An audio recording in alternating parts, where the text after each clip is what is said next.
আসসালামু আলাইকুম প্রিয় শিক্ষার্থী বন্ধুরা, ঢাকা বোর্ডের ৩ নং প্রশ্নের সমাধান মিলিয়ে নাও। আমি বলছিলাম পহেলা বৈশাখ, বলো তো এটা কি? পহেলা বৈশাখ তো একটা নাম, জাস্ট বিশেষ্য।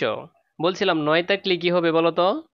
যুজক, তোমাদের কি মনে আছে? নয় থাকলে যুজক, এটা হুবহু কমন পড়ছে। হে বন্ধু, ঠিক আছে, হে মহান, এগুলো থাকলে, কমা থাকলে এটা আবেগ। কি মনে আছে? কবিতা একটা নাম, বিশেষ্য। মুদের মানে কি আমাদের সর্বনাম। বিনা থাকলে কি? অনুসর্গ। বিনা থাকলে অনুসর্গ। ও থাকলে কি এটা বলো তো? যুজক। মিছিল, ঠিক আছে, মিছিল একটা নাম। কথা বুঝছো? কার কয়টা হয়েছে জাস্ট কমেন্ট বক্সে জানিও। ভিডিওটা ভিডিওটাতে আমি বলেছিলাম যে শেষ মুহূর্তে আমি বলবো না যে কমন পড়বে কি পড়বে না, জাস্ট আমার ভিডিওটা দেখে যাও। যারা যারা দেখে গেছো 100% উপকার পাইছো কিনা জাস্ট একটা কমেন্ট বক্সে জানিও আমাকে।